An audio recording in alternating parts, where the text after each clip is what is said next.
Hít vào lên chân trái, thò ra phía trước đầu chắp gối.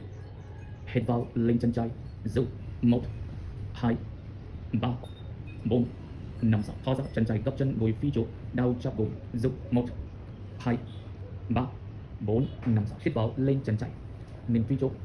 Tay phải lên tất cả, tay phải lên. Giữ 1, 2, 3, 4, 5, 6. Gấp chân trái, tay phải sau nằm chân trái. Giữ 1, cố lên 2, 3, 4, 5, 6. Đôi tay tất cả là tay phải bàn tay sang trái. Nào tay trái nằm chân trái lên. Ninh sang trái lên. Giữ 1, 2, 3, 4, 5, 6. Hai tay bàn tay xuống, hai chân sau cho mặt, đau xuống mang lên cao. Hít vào lên chân trái, đau xuống, đau chắp gối. Giữ 1, 2, 3, 4, 5, 6. Thò ra chân trái phía trước giữa tay. Hít vào hai tay lên, ninh thẳng hai chân xếp đùi, gót chân lên chân phải. 1, 2, 3, 4, 5, 6. Tay trái gập tay sau, tay phải lên, nâng tay, bàn tay tất cả. Chân trái gập chân, đau lên, nhấc lên. Giữ 1, 2, 3, 4, 5, 6. Từ từ tay phải tay xuống, giữ lên, ninh sang trái. 1, 2, 3, 4, 5, 6. Hai tay bàn tay xuống, từ từ ninh phía trước. And now chân phải sang trái, tất cả lên tay trái.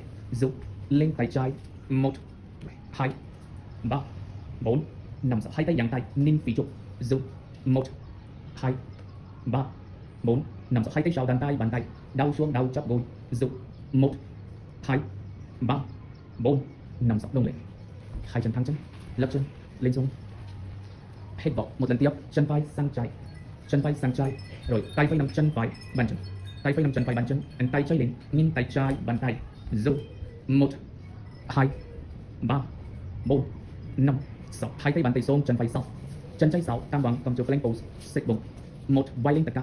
2, 3, 4, 5, 6. Gấp tay trái ra. Giữ 1, 2, 3, 4, 5, 6. Hít vào thẳng tay, vai sau đào lên. Chân phải gập, tay trái nằm chân phải, ninh sau. Giữ 1, 2, 3, 4, 5, 6. Hai tay bàn tay xuống, hai chân sau trong mặt, đau xuống mang lên cao. Hai chân dang chân ít thôi. Tay phải bàn tay sau úp tay xuống giữa chân. Hít vào lên chân phải từ từ. Giữ 1, 2, 3, 4, 5, 6. Chân phải xuống, tay phải phía trước. Tay trái bàn tay sau. Hít vào lên chân trái, clean chân. Giữ 1, 2, 3, 4, 5, 6. Hai chân xuống, gấp hai chân. Từ từ dốc trục ngồi xuống tất cả.